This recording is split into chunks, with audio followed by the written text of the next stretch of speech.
അസ്സലാമു അലൈക്കും വറഹ്മത്തുള്ളാഹി വബറകാതുഹു. ബിസ്മില്ലാഹി വൽഹംദുലില്ലാഹി അസ്സലാത്തു വസ്സലാമു അലാ റസൂലില്ലാഹി വഅലാ ആലിഹി വസ്വഹ്ബിഹി അജ്മഈൻ. അമ്മാ ബഅദ്. സ്നേഹ ബഹുമാനം നിറഞ്ഞ മുഅ്മിനീങ്ങളെ, അല്ലാഹു സുബ്ഹാനഹു വ തആല നമുക്കും നമ്മളോട് ബന്ധപ്പെട്ടവർക്കും നമ്മളോട് ദുആ കൊണ്ട് വസിയത്ത് ചെയ്തവർ, നമ്മളെ ഇഷ്ടപ്പെടുന്നവർ, നാം ഇഷ്ടപ്പെടുന്നവർ എല്ലാവർക്കും അല്ലാഹു തആല ആഫിയത്തുള്ള ദീർഘായുസ് നൽകി അനുഗ്രഹിക്കുമാറാവട്ടെ. നമുക്കെല്ലാവർക്കും അല്ലാഹു തആല സമാധാനമുള്ള, സ്വസ്ഥതയുള്ള നല്ലൊരു ജീവിതം നൽകി അനുഗ്രഹിക്കട്ടെ. ആമീൻ യാ റബ്ബൽ ആലമീൻ. നമ്മുടെ ഉമ്മമാർ, നമ്മുടെ ഭാര്യമാർ, സഹോദരിമാർ, നമ്മുടെ പെൺമക്കൾ, അവരോടുള്ള കടമയും കടപ്പാടും ഒരു പുരുഷനെ സംബന്ധിച്ചിടത്തോളം അത് യഥാവിധി നിർവഹിച്ചാൽ അവനിക്ക് നേരെ സ്വർഗമാണ്. ഇത് നബി സല്ലല്ലാഹു അലൈഹി വസല്ലം തങ്ങൾ പറഞ്ഞതാണ്. എന്നാൽ പലപ്പോഴും നമ്മുടെ വീടുകളിൽ വലിയ പ്രയാസങ്ങളും പ്രശ്നങ്ങളുമൊക്കെ നിലനിൽക്കാൻ കാരണം നമ്മുടെ വീട്ടിലുള്ള സ്ത്രീകളുടെ ചില ദുഷിച്ച സ്വഭാവങ്ങളാണ്.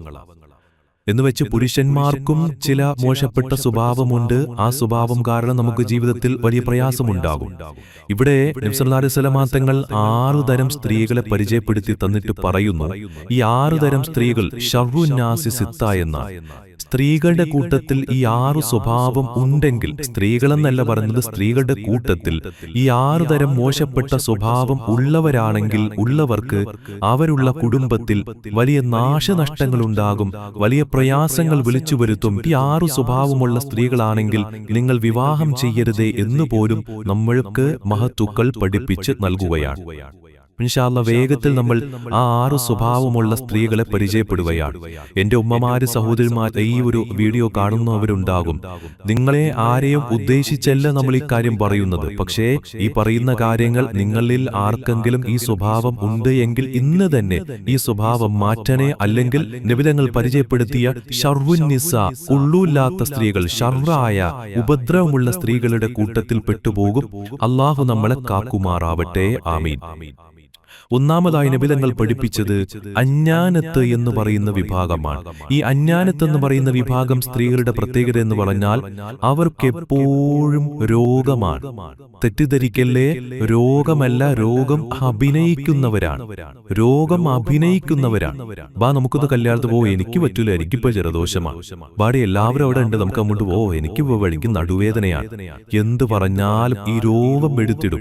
എന്താ ഇന്ന് ചോറുണ്ടാക്കിയില്ലേ, ഇന്ന് കറി ഉണ്ടാക്കില്ലേ, ഓ എനിക്കാണെങ്കിലും ഭയങ്കര വയറുവേദന, അതുകൊണ്ട് ഞാനിവിടെ കിടന്നതാ. ഇപ്പൊ എന്ത് പറഞ്ഞാലും രോഗം, എപ്പോഴും ആവി പിടിക്കുന്നു, എപ്പോഴും വിക്സ്, എപ്പോഴും ഗുളിക.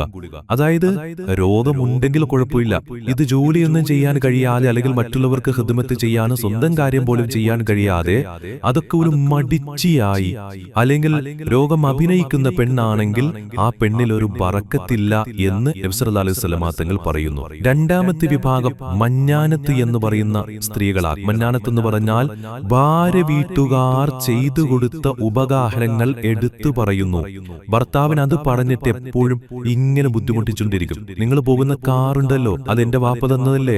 നിങ്ങൾ ഇരിക്കുന്ന മേശ ഉണ്ടല്ലോ, ഇതെന്റെ അനുജൻ തന്നതല്ലേ. നിങ്ങൾ കിടക്കുന്ന കട്ടിലുണ്ടല്ലോ, അതിന്റെ ആങ്ങള തന്നതല്ലേ. ഇങ്ങനെ എന്തു പറഞ്ഞാലും അവളുടെ കുടുംബത്തെ പൊക്കിപ്പറയുകയും ഭർത്താവിനെ തരം താഴ്ത്തുകയും ചെയ്യുന്ന സ്വഭാവമുള്ള സ്ത്രീകളാണെങ്കിൽ അവര് ശർറായ സ്ത്രീകളാണ്. അവരെ ഒന്ന് സൂക്ഷിച്ചേക്കണേ എന്ന് മഹത്തുക്കൾ പഠിപ്പിക്കുകയാണ്. മൂന്നാമത്തേത് ഹന്നാനത്ത് എന്ന വിഭാഗമാണ്. ഹന്നാനത്ത് എന്ന് പറഞ്ഞാൽ ഭർത്താവിനെ മറ്റു പുരുഷന്മാരുമായിട്ട് തുലനം ചെയ്യുന്നു. നിങ്ങൾ എന്താ ഇങ്ങനെ ഇരിക്കണം, അവരെ നോക്കുക, ആ പുള്ളിയെ നോക്കുക, അപ്പുറത്തെ ആ ചേട്ടൽ നോക്കാം, ഇപ്പുറത്തെ ഇക്കാനെ നോക്ക്, അവർക്കെന്ത് ഉഷാറാ. നിങ്ങൾ ഇപ്പോഴും ഇങ്ങനെ എപ്പോ നോക്കിയാലും ഭർത്താവിനെ മറ്റുള്ളവരുമായിട്ട് കമ്പയർ ചെയ്തിട്ട് എപ്പോഴും കുറ്റപ്പെടുത്തുന്ന, അല്ലെങ്കിൽ എപ്പോഴും ഒരു ഒറ്റപ്പെടുത്തുന്ന ഒരു സംസാരമുണ്ട് എങ്കിൽ ആ സ്ത്രീകളൊന്ന് സൂക്ഷിച്ചേക്കണേ, അവർ ശർറാണ്. അല്ലാഹു കാക്കുമാറാവട്ടെ. നാലാമത്തെ വിഭാഗം ഹദ്ദാക്കത്ത് എന്ന് പറയുന്ന സ്ത്രീകളാണ്. എന്താണ് ഈ ഹദ്ദാക്കത്ത് എന്ന് പറഞ്ഞാൽ? അനാവശ്യമായ സാധനങ്ങൾ വാങ്ങിക്കൂട്ടും. ലുലുവിലേക്ക് ചെന്നാൽ, അല്ലെങ്കിൽ ഒരു ഷോപ്പിംഗ് മോളിലേക്ക് ചെന്നാൽ, ആ ഒരു ട്രോളി എടുത്ത്, ആ ഉന്തര സാധനമുള്ള ട്രോളി, അതിലേക്ക് എടുത്തിട്ട് വേണ്ടതും വേണ്ടാത്തതും മരിപ്പൊടിയും സോപ്പുപൊടിയും എല്ലാം വാങ്ങും.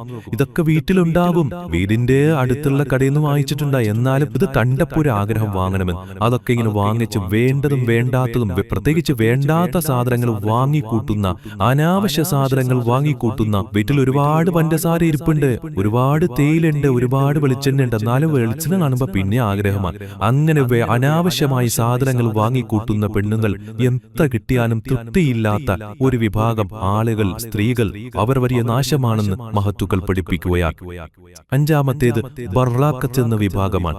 ബർറാക്കത്തിന്റെ പ്രത്യേകത എന്ന് പറഞ്ഞാൽ എപ്പോഴും അണിഞ്ഞൊരുങ്ങും. അത് നല്ല കാര്യമാണ്. അണിഞ്ഞൊരുങ്ങുക എന്ന് പറഞ്ഞാൽ അത് നല്ലല്ല. എപ്പോഴും ശരീരം വൃത്തിയായി സൂക്ഷിക്കുക, വസ്ത്രം വൃത്തിയായി സൂക്ഷിക്കുക, അതുപോലെ സൗന്ദര്യം കാത്തു സൂക്ഷിക്കുക, അതൊക്കെ നല്ല കാര്യമാണ്. പക്ഷെ ഇവരുടെ പ്രത്യേകത എന്ന് പറഞ്ഞാൽ ഇവർ വീടിന്റെ വെളിയിലേക്ക് ഇറങ്ങുമ്പോൾ നല്ല അണിഞ്ഞൊരുങ്ങിയൊക്കെ ഇറങ്ങും.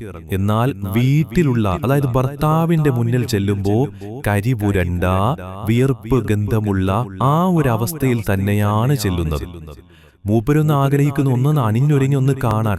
മൂപ്പര് പൊളിച്ചൊരുങ്ങി അവിടെ വന്നിരിക്കും. പക്ഷേ ഓള് ചെല്ലുമ്പോ ആ മുഷിന്ന വസ്ത്രമൊക്കെ ആയിട്ടാണ് ചെല്ലുന്നത്. ഇങ്ങനെയുള്ള സ്ത്രീകൾ ബർറാക്കത്താണ്. ഒന്ന് സൂക്ഷിച്ചേക്കണേ, ചിലപ്പോൾ വഞ്ചിക്കാൻ പോലും സാധ്യതയുണ്ട് എന്ന് നമുക്ക് പഠിപ്പിക്കപ്പെടുകയാണ്.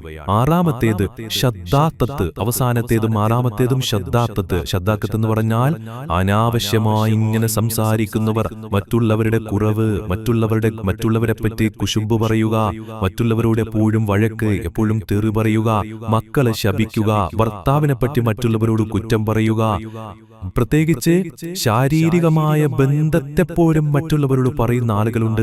അങ്ങനെയുള്ള പെണ്ണുങ്ങൾ ശദ്ദാക്കത്ത് എന്ന് പറയുന്ന വിഭാഗത്തിൽപ്പെട്ടവരാണ്. അവരെ ഒന്ന് സൂക്ഷിക്കണേ, അവര് നമുക്ക് നാശത്തിലേക്കാണ് കൊണ്ടുപോവുക. അതുകൊണ്ട് എന്റെ മുന്നിലിരിക്കുന്ന മുഅ്മിനീങ്ങളായ ഉമ്മമാരുണ്ട്, സഹോദരിമാരുണ്ട്, നിങ്ങളൊന്നും ഈ ഒരു വിഭാഗത്തിൽപ്പെട്ടവരല്ല, പെടാനും പാടില്ല. അല്ലാഹു കാക്കുമാറാവട്ടെ. അതുകൊണ്ട് ഈ 6 വിഭാഗം പറഞ്ഞപ്പോൾ ഇതിലേതെങ്കിലും ഒരു സ്വഭാവം പടച്ചോനെ എനിക്കുണ്ടല്ലോ എന്ന് ഏതെങ്കിലും ഒരു സഹോദരിക്ക് തോന്നിക്കഴിഞ്ഞാൽ അവർ ആ സ്വഭാവം ഒന്ന് മാറ്റിയെടുക്കണേ. എന്നാൽ മാത്രമേ അല്ലാഹു തആല നമ്മളെ എല്ലാവരെയും വലിയ ഫാത്തിമ ബീവിയുടെ കൂടെ, ഖദീജ ബീവിയുടെ കൂടെ, ആയിഷ ബീവിയുടെ കൂടെ സ്വർഗത്തിലേക്ക് അല്ലാഹു കടത്തുകയുള്ളൂ. ആ കാര്യം പ്രത്യേകം ശ്രദ്ധിക്കണേ. ഇല്ലെങ്കിൽ കാലാകാലം നിത്യമായ ആ തീക്കുണ്ടാരത്തിലേക്ക് വലിച്ചെറിയപ്പെടും. അല്ലാഹു കാക്കുമാറാവട്ടെ. ഇതൊക്കെ നമുക്ക് വേണ്ടാത്ത സ്വഭാവങ്ങളല്ലേ? ഒന്ന് ചിന്തിച്ചു നോക്കിയാൽ ഇതൊക്കെ മോശപ്പെട്ട സ്വഭാവമാണ്. അതൊക്കെ നമ്മൾ മാറ്റേണ്ടത് തന്നെയാണ്. മോശപ്പെട്ട കൊള്ളൂലാത്ത സ്വഭാവങ്ങളാണ്. ഇതൊക്കെ മാറ്റിയിട്ട് നല്ല സൽ സ്വഭാവികളാവുക, നല്ല ഭാര്യയാവുക, നല്ല സഹോദരിയാവുക, നല്ല മകളാവുക, നല്ല ഉമ്മയാവുക, നല്ല അമ്മായിയുമ്മയാവുക, നല്ല മരുമോളാവുക, നല്ല കുടുംബിനിയാവുക. നിങ്ങൾ നന്നായാൽ നിങ്ങളുടെ കുടുംബം നന്നാവും. നിങ്ങളുടെ കുടുംബം നന്നായാൽ നിങ്ങളുടെ ബന്ധുമിത്രാദികൾ നന്നാവും. നിങ്ങളുടെ ബന്ധുമിത്രാദികൾ നന്നായാൽ നാട് നന്നാവും. അല്ലാഹു തആല നല്ല ആളുകളിൽ നമ്മളെല്ലാവരെയും ഉൾപ്പെടുത്തി അനുഗ്രഹിക്കുമാറാവട്ടെ. അൽഹംദുലില്ലാഹ്, കഫാക്ക് മജ്ലിസ് എന്നറിയപ്പെടുന്ന നമ്മൾ ഈ ചാനലിൽ വരുന്ന ഇത്തരം വ്യത്യസ്തമായ വീഡിയോകൾ നിങ്ങൾ കാണുകയും ഇതിൽ പറയപ്പെട്ടിട്ടുള്ള കാര്യങ്ങൾ ജീവിതത്തിൽ അമൽ ചെയ്യുകയും ഇതിൽ നിന്ന് ഏതെങ്കിലും ഒരു സ്വഭാവം, ഏതെങ്കിലും ഒരു മോശപ്പെട്ട കാര്യം നമ്മൾ ഒഴിവാക്കേണ്ടതുണ്ടെങ്കിൽ അത് ഒഴിവാക്കിയും ഏതെങ്കിലും കാര്യങ്ങൾ സ്വീകരിക്കേണ്ടതുണ്ടെങ്കിൽ സ്വീകരിച്ചും ജീവിതം നല്ല ഖൈറായി മുന്നോട്ട് കൊണ്ടുപോവാൻ അല്ലാഹു തആല തൗഫീക്ക് നൽകി അനുഗ്രഹിക്കുമാറാവട്ടെ. നമ്മൾ അപ്ലോഡ് ചെയ്യുന്ന വീഡിയോകൾ നിങ്ങളുടെ മൊബൈലിൽ നോട്ടിഫിക്കേഷനായി ലഭിക്കുന്നുണ്ട് എന്ന് നിങ്ങൾ ഉറപ്പുവരുത്തുക. അതിനായി ചാനൽ സബ്സ്ക്രൈബ് ചെയ്യുക. മറ്റുള്ളവരിലേക്ക് നമ്മുടെ ചാനൽ ലിങ്കുകൾ ഷെയർ ചെയ്തു കൊടുക്കുക. അല്ലാഹു സുബ്ഹാനഹു വ തആല നമുക്കും നമ്മളോട് ദുആ കൊണ്ട് വസിയത്ത് ചെയ്തവർ, നമ്മെ ഇഷ്ടപ്പെടുന്നവർ, നമ്മൾ ഇഷ്ടപ്പെടുന്നവർ, നമുക്കെല്ലാവർക്കും അല്ലാഹു ഈ ദുനിയാവിൽ ജീവിക്കുമ്പോൾ നല്ല ആഫിയത്തുള്ള, ആരോഗ്യമുള്ള, നല്ല സൽസ്വഭാവമുള്ള ഒരു ജീവിതം നൽകി അനുഗ്രഹിക്കുമാറാവട്ടെ. മരിക്കുന്ന സമയത്ത് ഈമാൻ സലാമത്തായി നല്ല മരണം അല്ലാഹു പ്രദാനിക്കുമാറാവട്ടെ. ആരെല്ലാം ദുആ വസിയത്തിൽ നമ്മുടെ വീഡിയോകൾക്ക് താഴെ കമന്റായി രേഖപ്പെടുത്തുന്നുണ്ടോ, അല്ലാതെ പറയുന്നുണ്ടോ, എല്ലാവർക്കും അല്ലാഹു തആല ഖൈറുകളും വലിയ ബറകാത്തുകളും കൊടുത്ത് അനുഗ്രഹിക്കുമാറാവട്ടെ. ആമീൻ. അസ്സലാമു അലൈക്കും വറഹ്മത്തുള്ളാഹി തആല വബറകാതുഹു.